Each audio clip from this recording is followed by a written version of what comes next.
guys, it's M4J here and welcome back to the M4J network here on OpenTTD. Now last week I asked you guys for ideas for future episodes and the one big request that I got was a big build.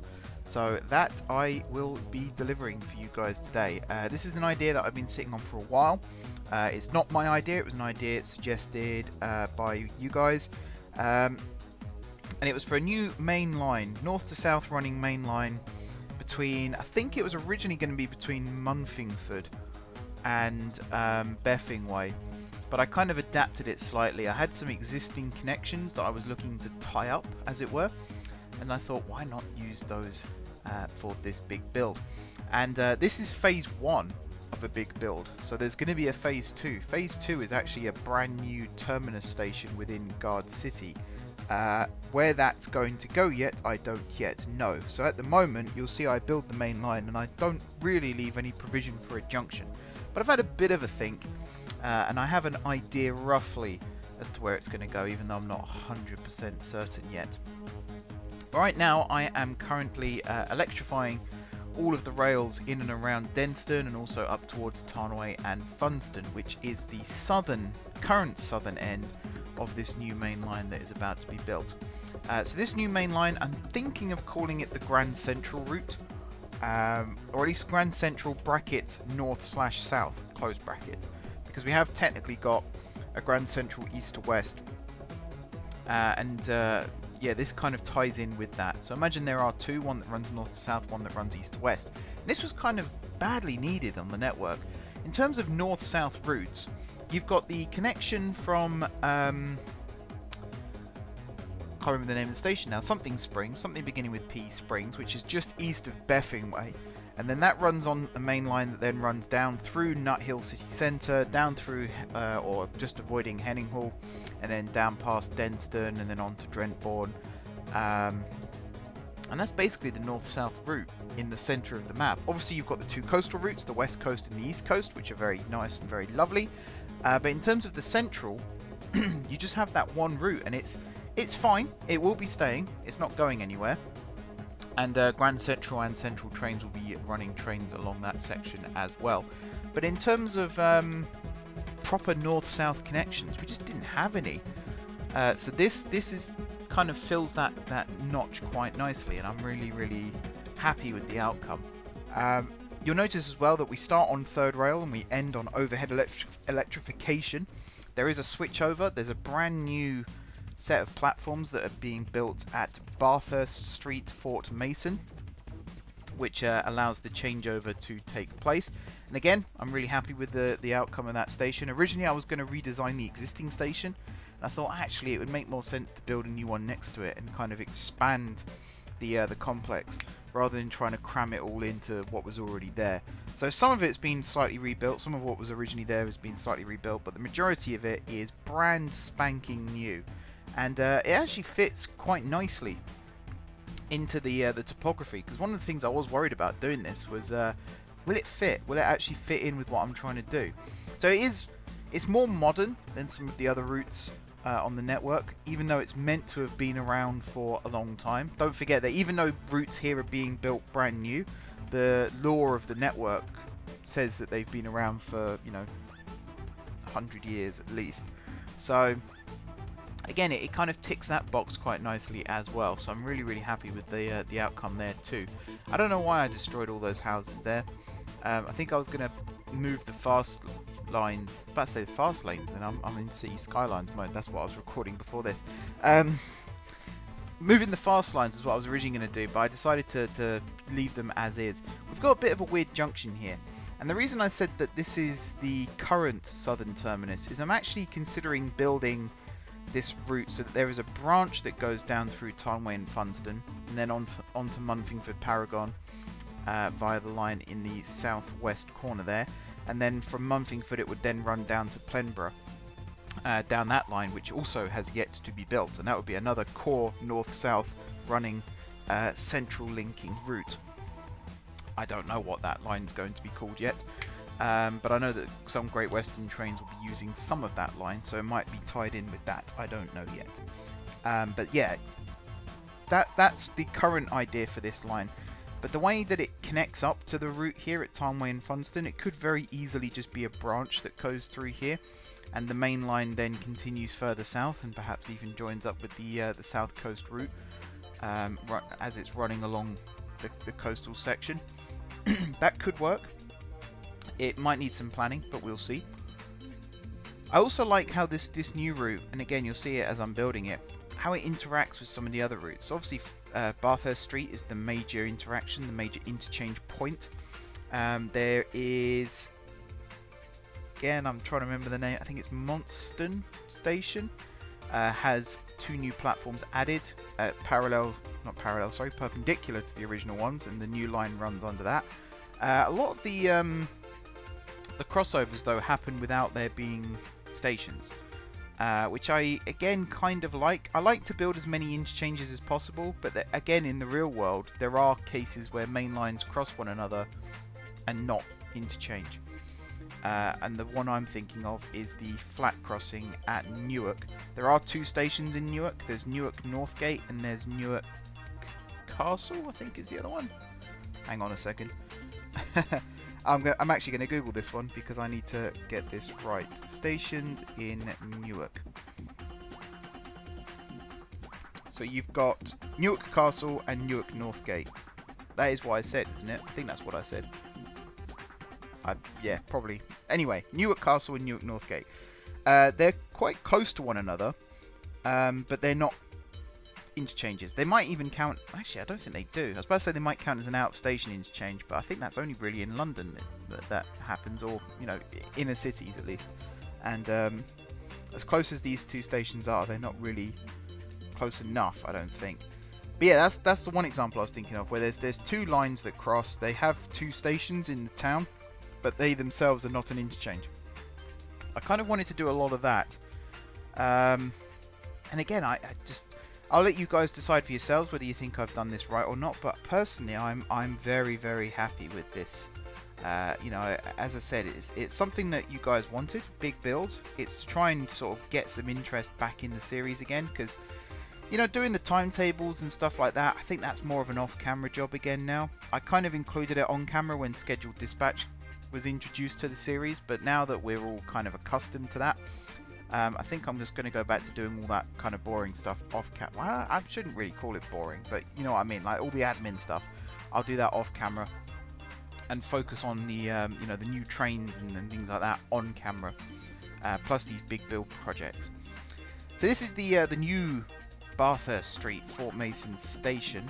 The existing platforms have been kept. There are 2 new bay platforms which are being built directly adjacent to the original station. You notice I've replaced the roof spans as well, so we've got the 2 span roofs either side, and then we've got 4, I was about to say 3, we've got 4 wide roof spans in the centre, which means, if I do my maths quickly, 1, 2, 3, 4, and then 4 times 4 is 16, so there are 20 platforms now at Bathurst Street. Of which 6 I think are bay platforms and the other 14 are through platforms. Now the way that I've set this up with the fast and the slow lines coming through here, at the time that I was actually building this, I wasn't considering this to be the switchover point between third rail and overhead electrification, but it was only as I started building these central sidings here I started to think, what would be a reason for a train to need to perhaps move into a siding?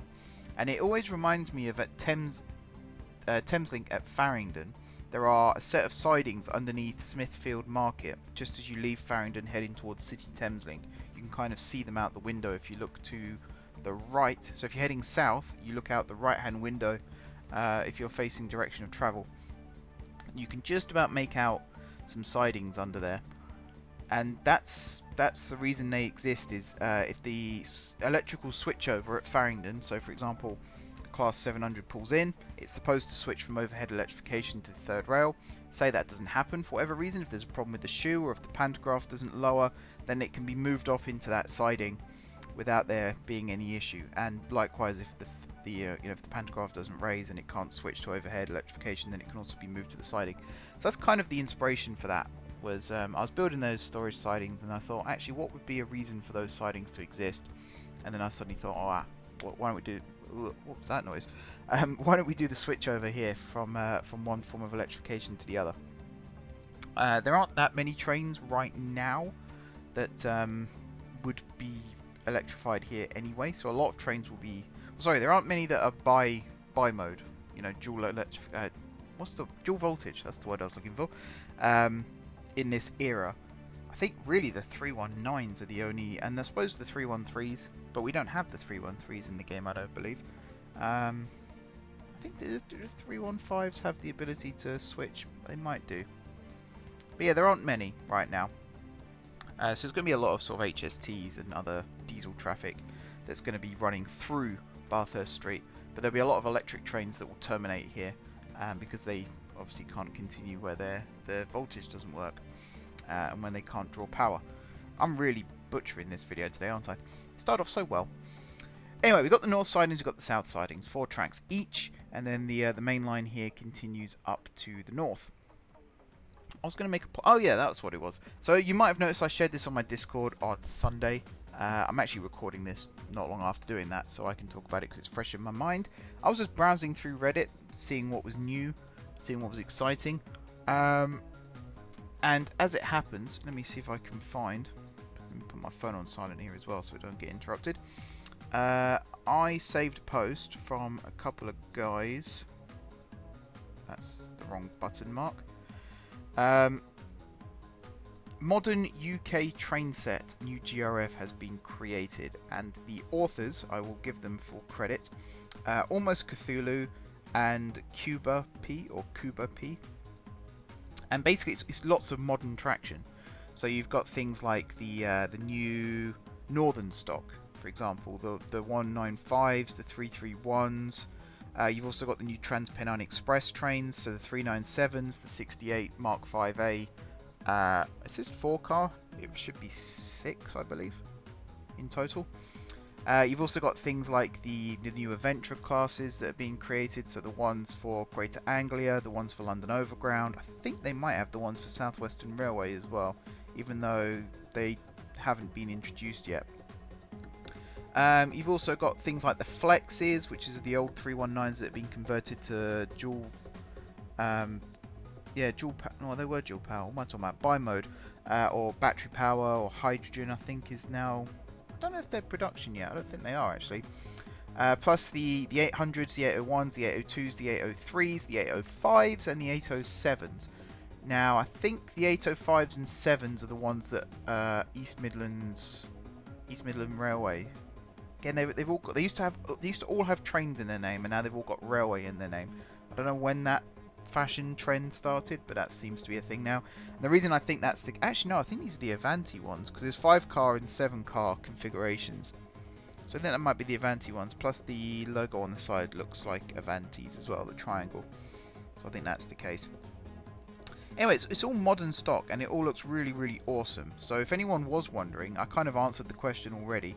But if anyone was wondering, yes, I will be bringing these trains into the M4J network immediately, even though we're in the late 80s, early 90s in terms of the time frame of when the network is set. I will be bringing them into the game now, because obviously if you guys were to download the network off my website, you might not want it to be late 80s, early 90s. You're entirely within your rights to have it in your own time period.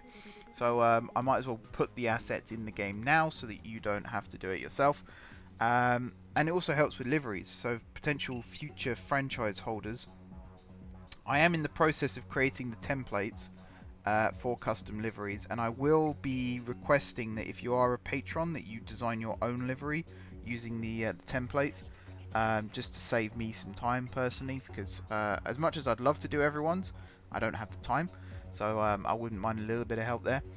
But yeah, just to add more flexibility basically, so you guys can choose your own stock, your own livery. You can use existing in-game ones if you wish, or you can create your own from scratch if you so wish.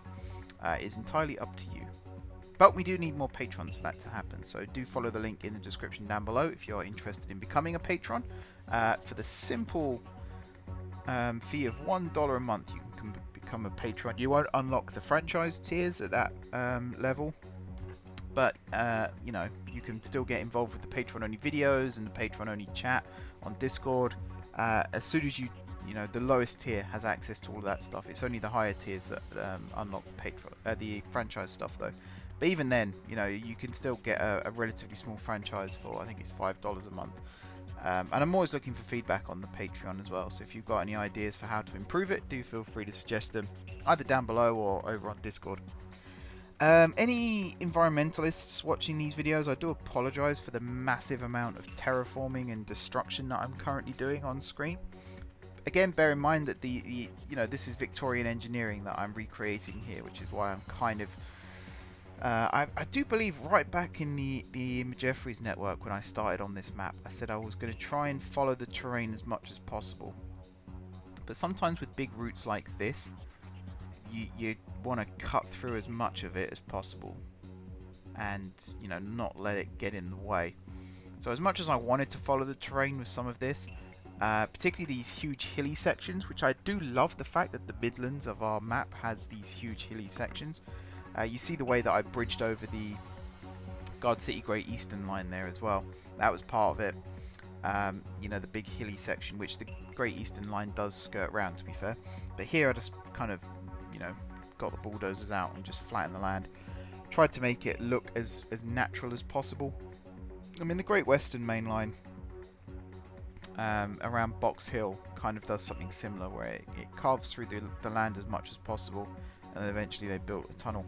That's basically what I've done here. Not that I'm comparing myself to the fantastic Brunel, of course, because we are definitely in different classes. Yeah, what else can I talk about while I'm doing this? Let me think. So this is another little cross here. This is the line that runs from Renston down to, well, it runs via Wanston Carlestra, and it runs to the northern side of Nut Hill City Centre, and does actually connect to that other line that I was talking about at the start, which is kind of a cross-country route. It will still be used for cross-country. This route here probably won't be used for cross-country as much, because it doesn't really run. No, I suppose it does. It does and it doesn't run along the cross-country sort of key routes, if that makes sense. Probably doesn't make sense. I don't even know what I'm talking about there. Like the way the cross-country network is supposed to work, it's supposed to form an X shape centered around Denston, or at least like a hub and spoke, because there's more than 4 legs in each direction. So if you start running them along this line, then you're kind of running parallel to other lines, and it doesn't really make sense. So I kind of like the idea of using the cross-country routes for the cross-country franchise, and leave this for Grand Central and other kind of connecting franchises that run north, south, east, west, that kind of thing. And like I said, Grand Central and Central Trains will mostly use this route. Other franchises, there might even be a brand new franchise created for certain sections of this route as well. Plus, like at the northern end and the southern end, you might have southern, you might have northeastern, I think, because we're actually northwestern, because we're west of Beffing Way at this point. All sort of pitching in and joining in as well. It depends. It very much depends. There's another interchange station that I build not far from where it connects up with the Grand Northern line. And you'll see there where, you know, it's kind of built with terminating services in mind. And that could be sort of a limit for perhaps northeastern. But George, if you're doing the map, don't commit to that just yet, because there's a chance it might change. So yeah, we're bridging over some more lines. We've got the high-speed route here coming up.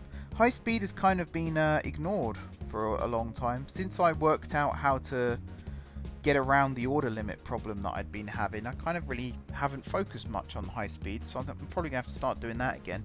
One of the reasons why was, at the time, Bar City was the only area that the high-speed served that was actually being developed. But we do now have trains that run to Plenborough. We're also going to have trains not long from now that will run to a couple of the other interchange stations along the route. There are going to be Guard City Southeastern services that go down to Tuningly Estelle, which is also a high-speed station. So I am going to have to start getting high-speed trains up and running again soon.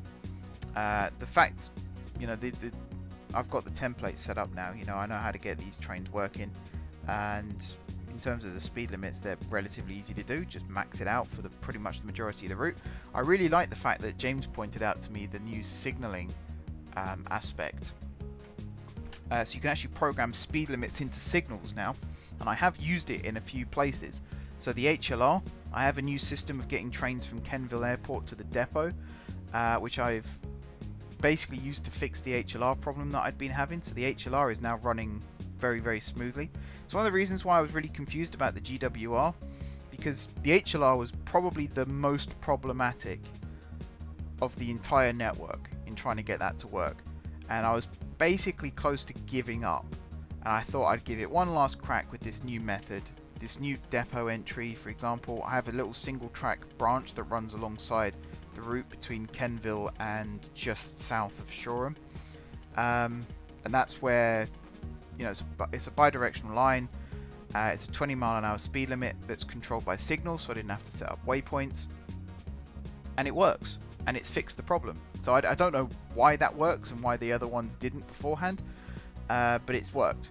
And I've tried to use that with the GWR. It's one of the reasons why I was talking about cutting some services out of Morningpool Falls to try and, you know, get as few trains as possible using that double track line between Woolworth and Morningpool Falls, just to see if that was the problem. And at the moment I've been running that for almost a day now, and it seems to be working. I'm not going to commit too much to that though, because it seems to have been working before and then eventually it stops seeming to be working. So I'm not going to 100% say it's fixed yet, but you know, at the moment we're running a skeleton schedule on GWR, but if things pick up again, or if things improve, or if I find another way to get around it, then of course I will add the original service back in. So right now, so I don't really need to fully announce it, but right now the fast service to Morningpool Falls is temporarily suspended, just while I try and work out what the hell's going on with this problem. Right, this is an interchange station that I'm building here, and again, I didn't really know what I was doing as I was building it. I was kind of just freehanding it and seeing what looked good and what didn't. I've got some sidings again to the north there for terminating trains. There'll be like a Bathurst Street to, what's the name of this town? I can't actually read it right now. My preview isn't the greatest. But anyway, Bathurst Street to here. There'll be like a, I say shuttle, you know, it's probably like a 50 to 75 mile run when you actually, you know, work out the scale. Here's the interchange that we've got here with the North Valleys line. Actually, I said Monston, but that's not here. This is, again, I can't read it. You guys can probably read it, so you'll know. But yeah, this is the final sort of interchange, and this is a proper interchange. You know, there's platforms on 2 levels, a bit like Tamworth and a few of the other stations in and around the Trent Valley area of the West Coast Main Line.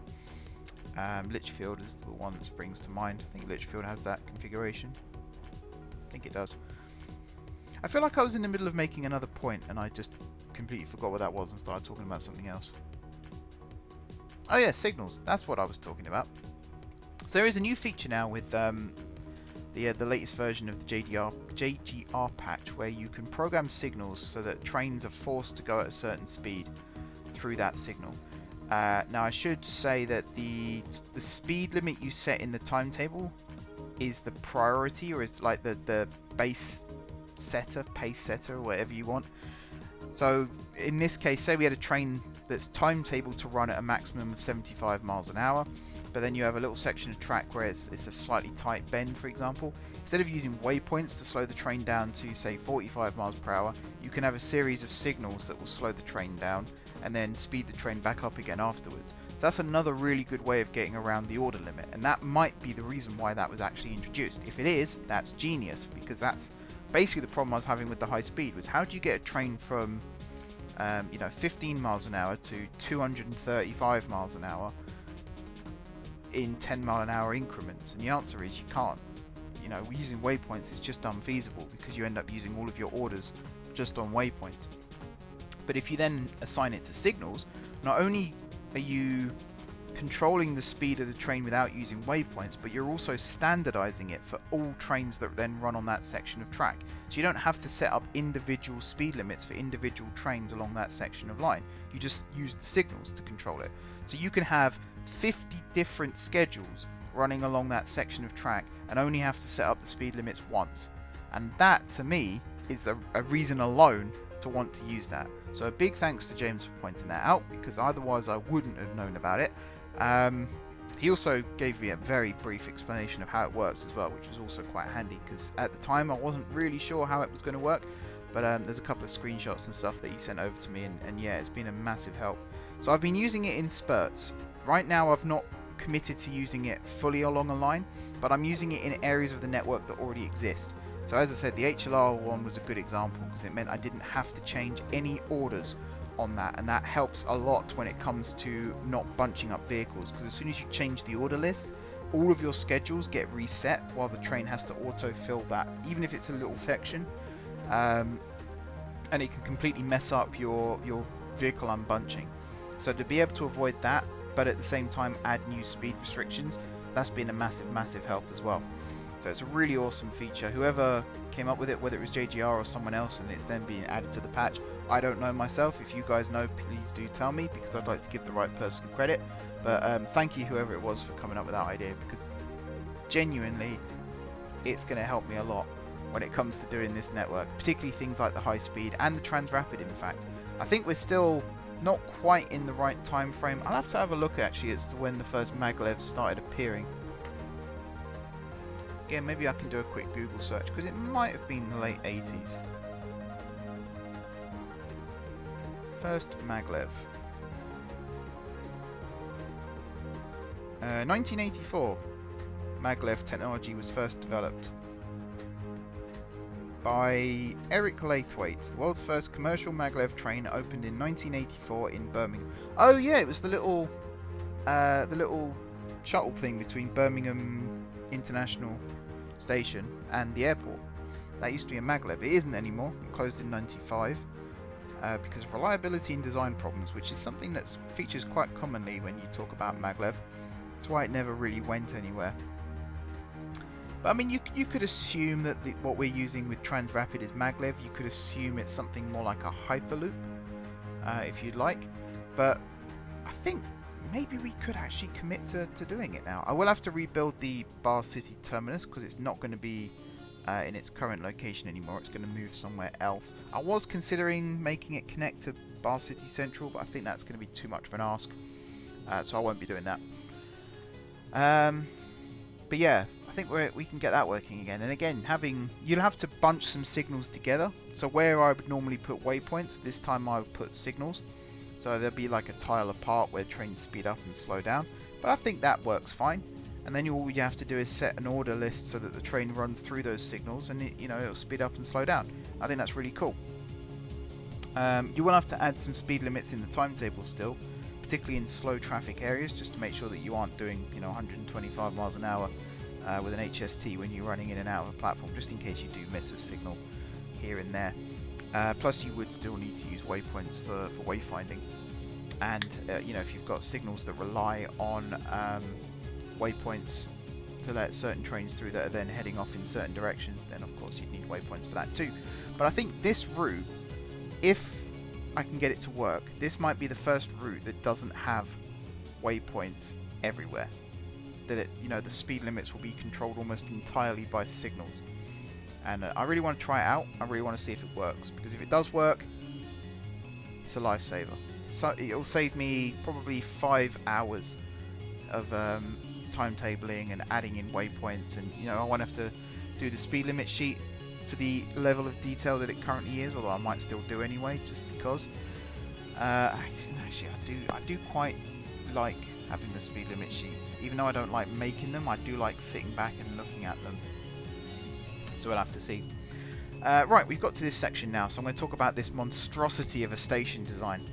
I really want to build a station that's based on Cambridge, because I do like that, and we did have that on the second version of the M4, on the Jeffries network, I should say. I can't remember what the name of the station was, but it was based on Cambridge. I've been to Cambridge Station a few times. It's a really quirky design. I quite like it. So I've always looked for an excuse to recreate it, and I did it that one time. I'd like to do it again. This is kind of what if the designer was drunk while designing Cambridge Station. You end up with something a little bit like this. So the fast platforms are the two easterly ones, and trains in both directions will be serving those platforms. The westernmost ones, the 6 here, in 3 groups of 2. These are the slow platforms. The central platforms, particularly the northernmost 2, they will be used by fast trains as well, or maybe trains that are switching from the slow line to the fast line. But I like the idea of, you know, not every fast train will stop here. Most will run straight through. So to have those 2 fast platforms only, I kind of like that because it limits me. Because I'm always in that frame of mind of, oh, big station, every train should stop here. But in real life, that's not always the case. You do have trains that run through non-stop. So again, it's that little forcing technique of making me actually think about these schedules rather than just saying big station, every train stops here. Because that does get a little bit boring and repetitive after a while. Particularly when you've got a linear route like this. There aren't many branch lines coming off it at the moment. So you end up with every train calling at the same stations, and you don't really have a service pattern that is competitive. It does get a little bit samey. Right, we are coming up towards the end of the episode, so I'm going to do my usual thing of asking you guys, what would you like to see next? I'm still sitting on the idea of the new Guard City terminus. I'll kind of want to refine the idea a little bit more before I commit to building it. But if there's no other ideas, then I might try and fast track it, or you know, see what else I can do to fill the void between now and then. But I really want to know what you guys want to see from this series. And I say this every week, and less people respond. But please do tell me what kind of videos you want, because I want to make videos that you guys will enjoy. So we have like 1 suggestion a week at the moment. I'd like to see 2 or 3 more. Be honest, you know, say what you like about the series and what you'd like to see more of, because you know you'll get more of it if you ask for it. That's the reason I ask you guys. But yeah, I'm going to do my outro now. I'm probably going to have to change the scale of the video just to match my voice, but you know, I do that a lot anyway without you guys knowing.